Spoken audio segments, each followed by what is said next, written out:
dhammaantiin waa mahadsantihiin ayadoo waqti adag lagu jiro sida aad noo soo dhaweyseen walow annagu aan runtii aad uga cudur daaranay sida guddoomiyuhu sheegay duruufta caafimaad ee guud ahaan ka jirta Soomaaliya gaar ahaan Galmudug gaar ahaan magaalada Cadaado oo hadda xaalad adag ay ka jirto si kasta ha ahaatee soo dhaweynta diiran iyo waqtiga aad dheerna sugayseen waa idinkaga mahad celinaynaa aad iyo aad mahadsantihiin intaas kadib waa idin nimid socodkaygu dhowr arrimood isugu jira waxaa ugu muhiimsan xaaladihii caafimaad darro ee baryahan ka dhacay magaalada Cadaado oo dad badan ay u geeriyoodeen dad badan ay u jiifaan cudurka COVID-19 ilaahay waxaan ugu rajaynaynaa jannadiisa intii dhimatay inuu siiyo ilaahay ha u naxariisto waxaan kaga soo hormarnay oo hadda idin wadnaa hadii ilaahay yiraahdo laga soo wada shaqeeyay deeq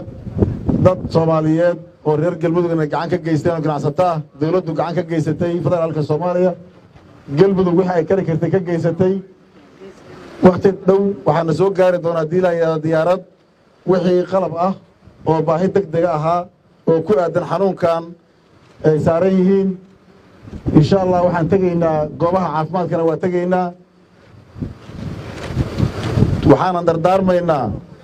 in aad iyo aad loo taxadaro laga fogaado wax walba oo fududayn kara xanuunkan inuu sii fido laga fogaado runtii waxaan leenahay wacyigelinta iyo fariimaha caafimaadka aad looguma hoggaansamo aad looma tixgeliyo aad looma dhowro waxaan leenahay waliba magaalada Cadaado oo hadda duruuf gaar ah ka jirto aad iyo aad ciidamada amniga culimada diinka mas'uuliyiinta dhammaan qaybaha kala duwan waxaan faraynaa in la xadado isu imaadiyada maqaayadaha meelaha la isugu yimaado dhammaan in la xadado dadku guryahooda muddo ku nagaadaan bal inta hadda sida magaalada xaaladeedu tahay si gooniya loo xaqiijiyo insha Allah taa waxaan rabnaa inay ka qaataan taliyaasha ciidamada waasiina amarka inay waliba xadadaan wixii u hoggaansami waaya fariimaha iyo digniinaha iyo dadaalada caafimaadka la wado inay xadadaan hawl galaan arrintaana waa uga fadhinaa insha Allah socodkeenna inta xaaladda caafimaad in la qaybsanay kadib safar shaqaa ku jira waa idin nimid qaybaha shaqada waa wadaagi doonaa meelo kale iyo muhiima iyo magaalooyin kale waa u soconaa haddii ilaahay yidhaahdo waa wada joognaa fadhiyaan isugu sheegaynaa howlaha insha Allah waxaan leenahay wax walba oo dadaala waxaan ka hormarinaynaa caafimaadka bulshada waxaan dardaarmaynaa ugu dambayn aad iyo aad in loo dhowro loo dadaalo haddii ilaahay yidhaahdo